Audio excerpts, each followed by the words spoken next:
Hello, hello, everyone.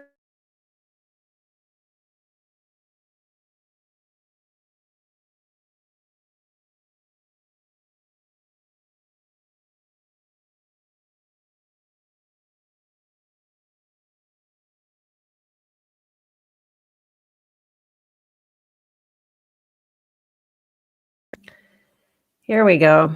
Probably hear me now. A little bit of tech challenges today. No problem though. I'm learning all this stuff. So anyway, it's Tough Love Tuesday today, and today I'm going to be talking about how you can stop overeating. And I chose this topic because it's something that I still focus on, helping myself to not overeat. And I think once you figure out this, your relationship with food and with yourself and how you eat can really change, and it'll give you a lot more power with your relationship with food. And so anyway, that's what we're talking about tonight. So how do you stop overeating? So there's the concept is that the majority of us do overeat, and the majority of people overeat. And it's just, something that has happened. I think we've supersized food, we've supersized meals, and we have lost connection with our meals when we're eating. And so, there's different reasons that you could be overeating. So I've got three of them here that I'll just talk about. But the body's confused. Your body's confused, and we can overeat because we're based around a schedule. We're maybe not eating when we're really hungry. And so when we do that, it can detract us from being mindful while we eat, and which then makes it very hard for us to realize that we may be full or that we don't want any food, those kinds of things. So there's just confusion as to whether we're really hungry or not, or we're trying to fit into a schedule with our food that doesn't quite fit. The other thing is that you may overeat because you are lacking nutrients. So our body, when we eat, is expecting, and our brain is expecting to receive nutrients from that food. So if we are eating, packaged foods that are low in nutrients, our brain is going to say, hey, I still need those nutrients. And then it'll compel you to eat more. Even though you've had the calories, and we'll get more into that here in a little bit, but even though you've had the calories, you may be still lacking nutrition, and therefore you will overeat because you're technically nutritionally in a deficit.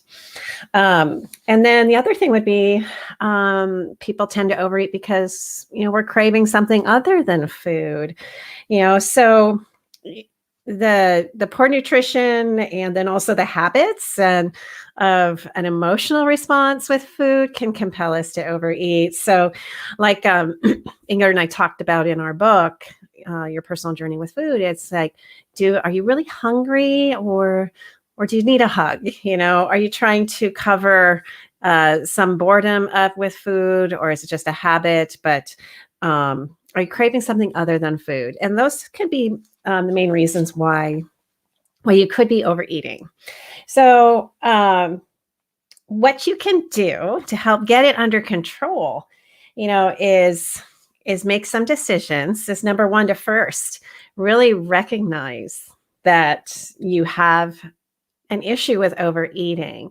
Not to say that that's a bad thing, not to put judgment on that at all. It's just recognizing, hey, that's one thing I had to do when I was pre-diabetic and overweight. I had to realize I was overeating.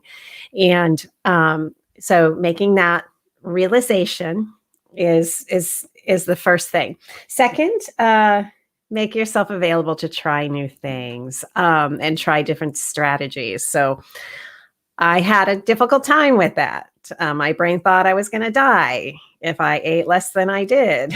I had reasons why I ate as much as I did. So, but getting your mind to say, hey, let's try something new. Let's go ahead and try different strategies around our food. And then lastly, be ready to take control of your life, your health, and your happiness. So, it's a decision just to say, hey, let's take control of it.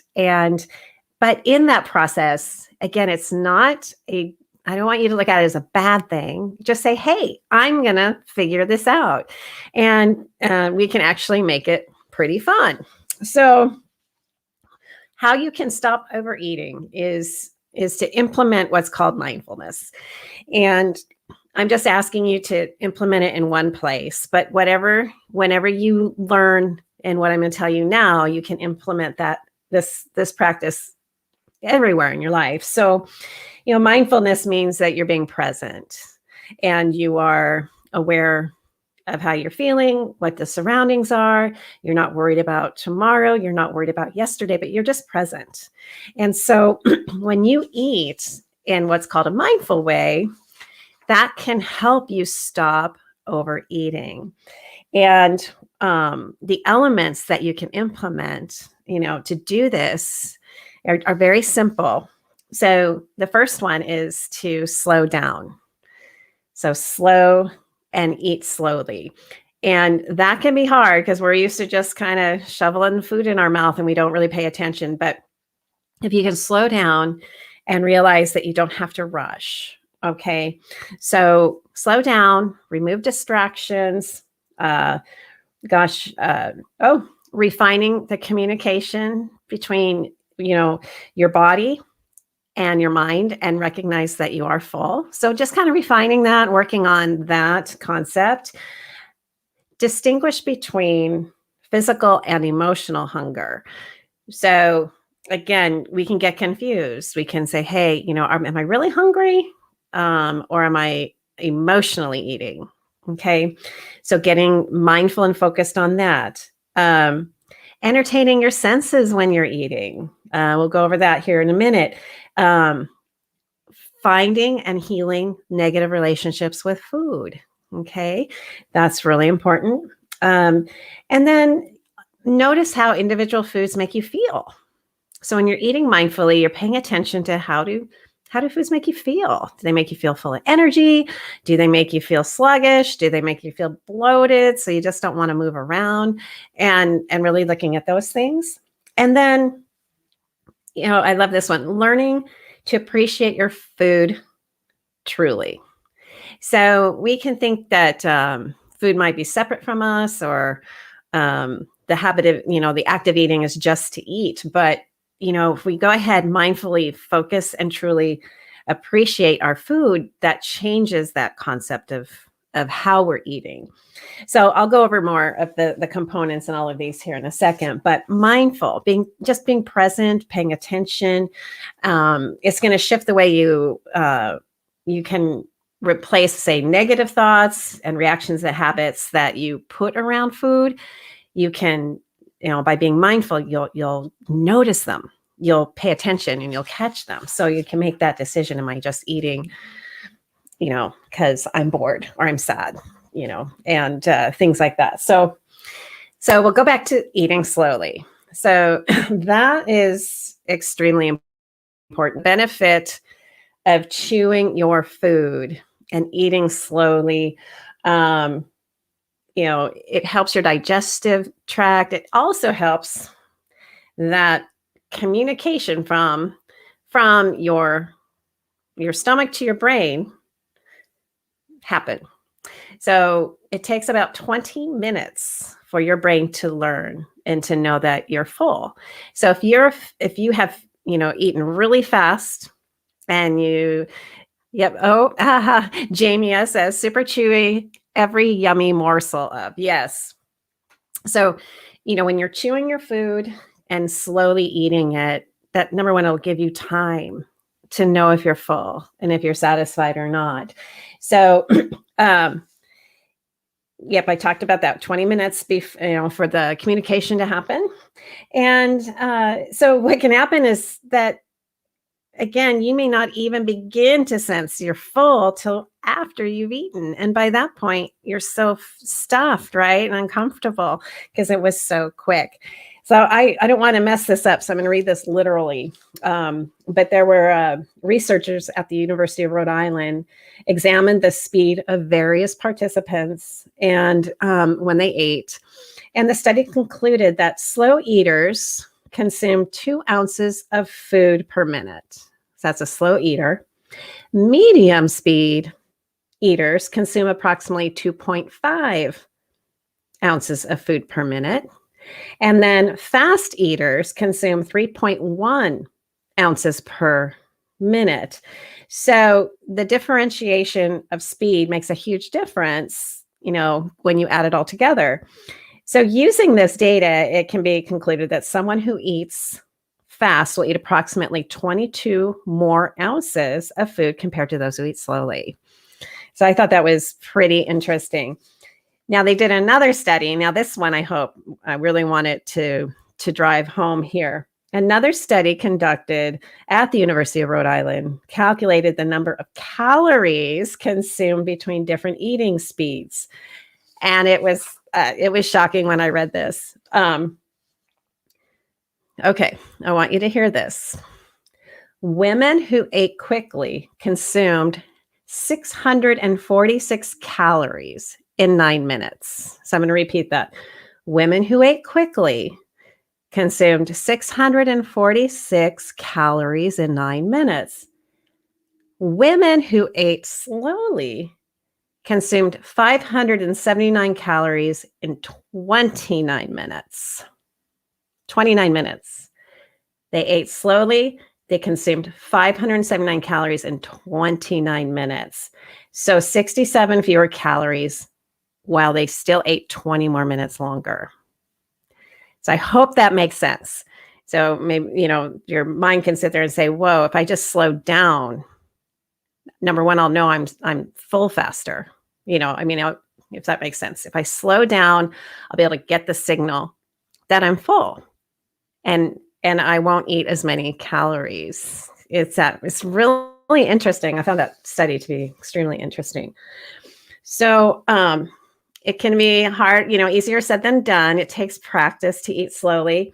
But if you go ahead and put down your fork between bites, set it down, and then set a number of chews per bite. So depending on what you're eating, I like to see if I can make it the food liquid in my mouth. Sometimes that's so hard because sometimes I just want to swallow really fast and get to the next bite because it tastes really good, right? And so really work on chewing your food.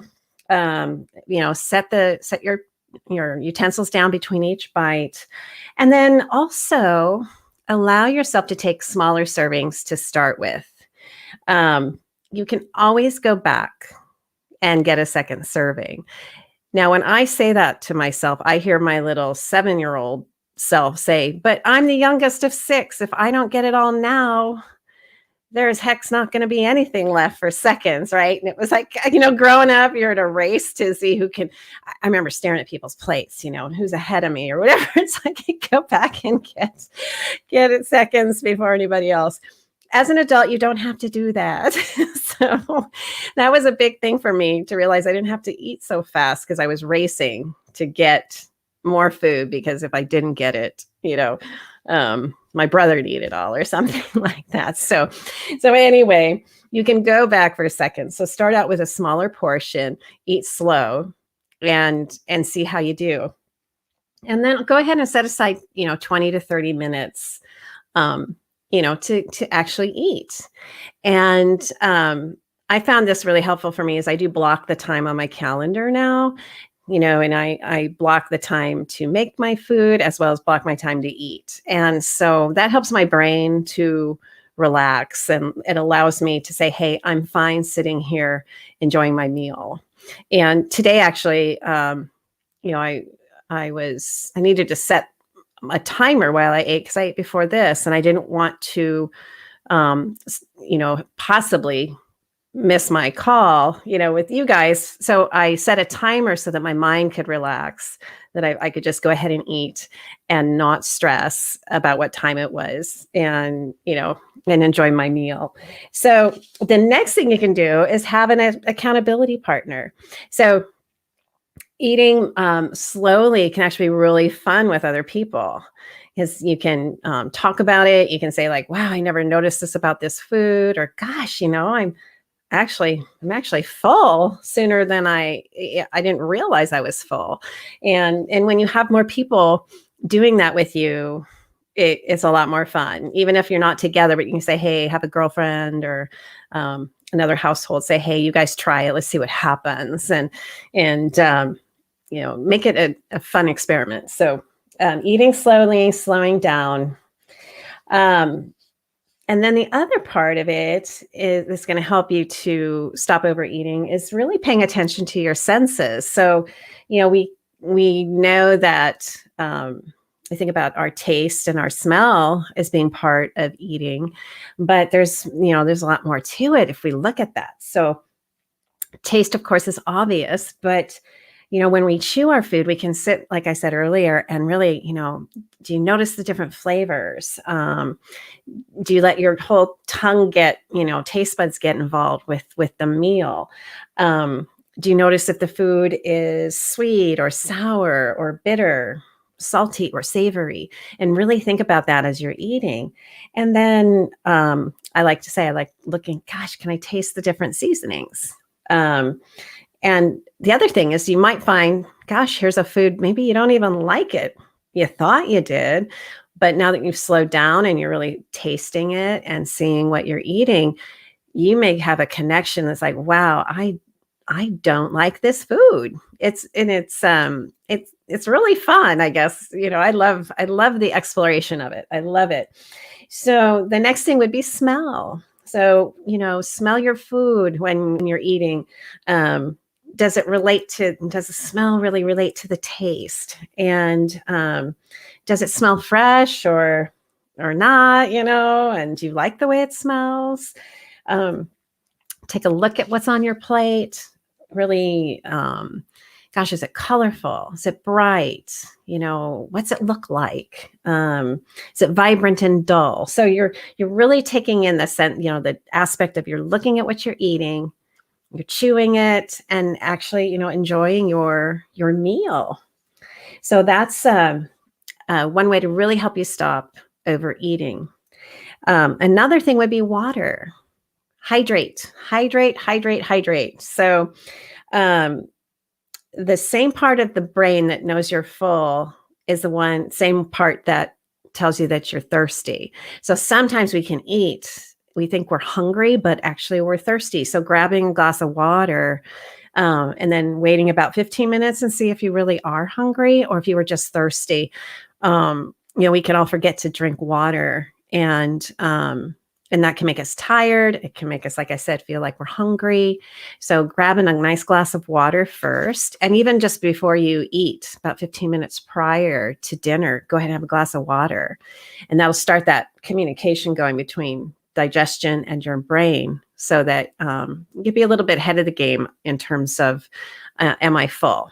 And it'll help you not to overeat. So that's a big piece. So we talked about chewing, we talked about eating slowly, we talked about water. Now we're talking about sleeping. Yes, sleep will help you to stop overeating. If you are tired, you are going to need nourishment to stay awake and feed this big brain that wants, you're forcing to stay awake. It's going to make you want craving. It's going to make you want to eat. It's going to make you want sugary foods. It's, because it needs the energy, right? So if you're not getting quality sleep, then it's going to make you overeat. And I used to be the one. I only had probably 5 hours of sleep. I thought I was great because I was up till 1 a.m, and then I would go and get up around 5:30 in the morning, and I was exhausted. I was cranky. I was eating too much. I started putting on weight. I became pre-diabetic. So, because I went and go to bed. So, really establishing a really good sleep schedule is really important. And also, it's called breakfast for a reason. You're breaking fast, basically. And so you had given yourself an opportunity to rest your digestion as well as regenerate and recover from the day prior. So ways to, see if you can get yourself to go to sleep at the same time every night. Set up a sleeping ritual. Some people like to take a warm bath. Some like to read. Look at what you might like to do to help to quiet your brain down at about the same time every single night. And that's going to help you. I promise you, it'll help you stop overeating, because you will not be trying to overcompensate for being tired and by consuming more food. Okay. This is another interesting thing to pay attention to as well. After you've eaten dinner, then all of a sudden, maybe half hour later, all of a sudden, even though you're not hungry, you want a snack or something, right? A dessert or something like that.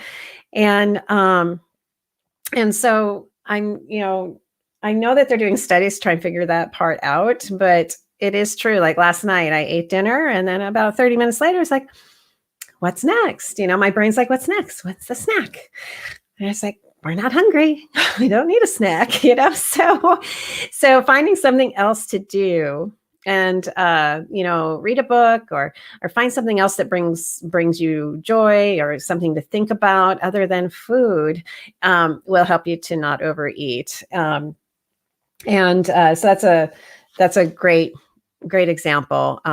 I think too, we can just get in the habit thinking we need to have an evening snack or a bedtime snack, and again, having our mind realize that we don't need that. It's okay. We don't need to have a bedtime snack, but it's just one of those habits.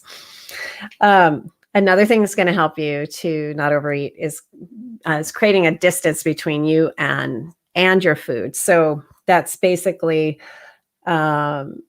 if you want to have snacks in the house, or if you want a treat or something at work or whatever, make it a little harder to get to, that you have to do a focused effort. So if you enjoy a piece of candy a day or whatever, but you eat it mindlessly and you're not paying attention, you might have it really easily available in the drawer of your desk or something. See if you can put it somewhere else. So you have to say, do I really want to get up and go get that? Or is that really something I want to eat? Again, it brings in that mindful decision making, so that you can make the decision not to have it.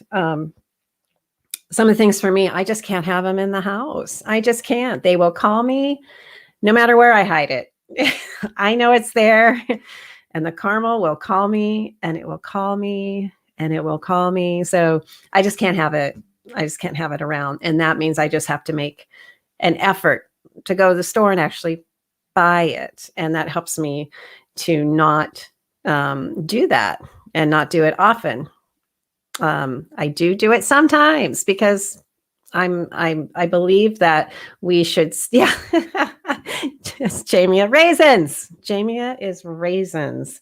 Yeah. So anyway, make it a little bit harder to get, make it so you have that opportunity to be mindful, and ask the question, am I just bored? Am I really hungry? Do I really need that? Let's see. So a few tips on removing traps that can encourage overeating. So when you're at a restaurant, you can order less, or have them go ahead and put half the meal in a to-go box before they even bring it. That's a way to help you spread that out. Smaller plates make the food the plate look fuller. I did have a lot of anxiety when I started to pull my serving sizes back, because I used to, a good idea is you would have for a protein would be a palm size, and vegetables, I just say, a nice mound of veggies. But I used to have a big thing of rice. My meat would be this size, and plus vegetables, and it would fill my plate. And it was just way too much food for me. It just was too much, but my mind didn't believe me. It didn't believe that. And so having a smaller plate, and then I also I slowly just brought the meal sizes down. I just slowly brought them, into smaller size, so that my brain didn't panic and feel like I was losing out. So a smaller plate, taller glass, looks more than a short glass. Play around with color, find, a way to have supportive food, healthy food around for snacking, filling foods, always available. And then this one's a good one. Do whatever you can to not eat out of the package. So if you like your chips or whatever, take them out of the bag and put them into a dish and eat them that way, so you can have a visual of a serving size, and versus sitting with a bag of cookies or whatever it might be and just eating it again, because you'll lose track. And gosh, there's probably more things that you could think of to do to help you, not get trapped into eating something that you don't realize that you're consuming as fast as you are, or not paying attention. I know I've said this before in some other videos, but I remember sitting down and eating, and sometimes it still happens. If I get distracted, I look down at my plate and my food's all gone. And I'm like, oh, who ate my food? Where's my food? It's gone.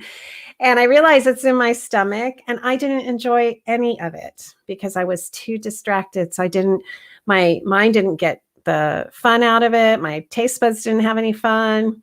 And so therefore I wanted more, because I felt like I didn't have the connection with my meal. So anyway, so who ate my food? I did. I ate it. So use your, make it fun, use your nice dishes, and, light a candle when you eat, play music. Like I said, set yourself time aside to go ahead and eat, and, invite your favorite people. We're getting to where we can have people over again, I'm hoping, or, we can still Zoom dinner, but with your family or whatever. But, how can you increase the pleasure of your meals, and while incorporating eating slowly and appreciating each bite, right? Oh, Nadia says, looks like she said, did someone eat your juice? Drink your juice? Is that what you mean? You drink your juice too fast? So yeah, stuff just disappears. I don't know where it goes. Here's another one interesting enough that can help you, is if you find that you're skipping meals. Okay, if you're not on a specific diet regimen where you're, say, doing some fasting on a schedule, then you want to not skip meals that aren't planned for. This can drop your blood sugar. This can really trick your body.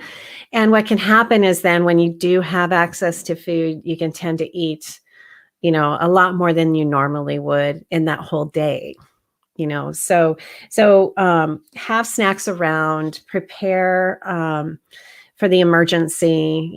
If you get called into a Zoom meeting, or something happens at work or whatever, see if you can brainstorm some ideas to have something available, so that you don't get caught in that unplanned skip meal, and then you're doing everything you can to try and make up for it later, because your body's and your brain's going to try and force you to do that. I've had that happen to me a lot, especially when I was in corporate America, and I just became so ravenous. And of course, then I picked food that didn't have a lot of nutritional value.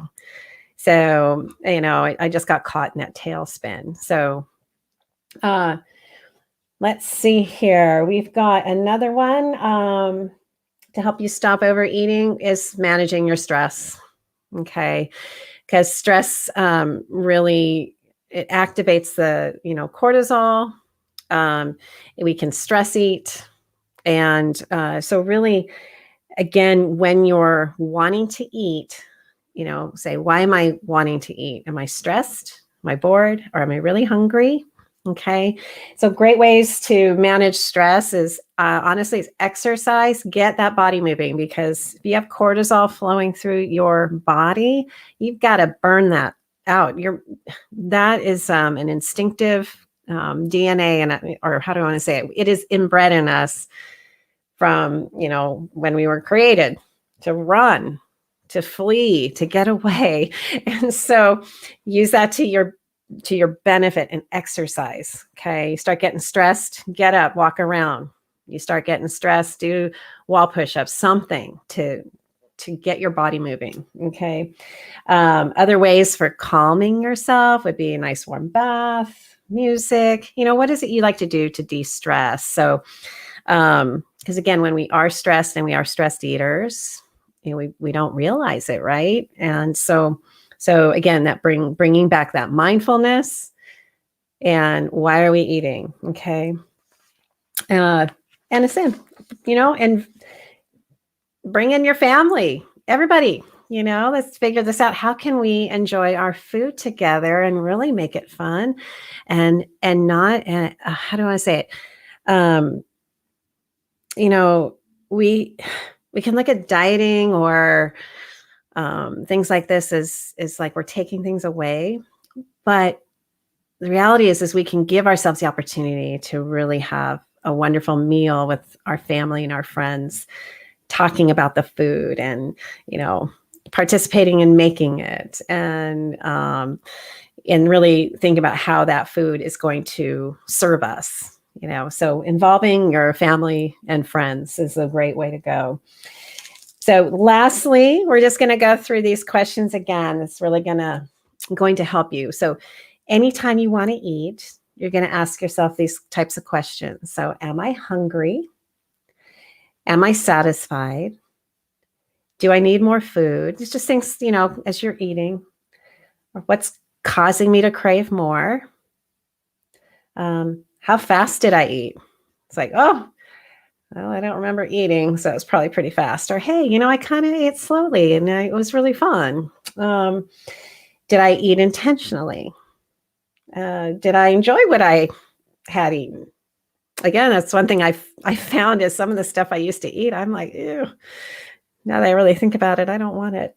And would you have changed anything, with how you ate? And then honoring your responses. So honoring what your answer was, honoring how your body felt, and also just knowing that it just takes practice. Things won't change overnight, but every little bit that you do of what I suggested here was really, really going to help a great deal.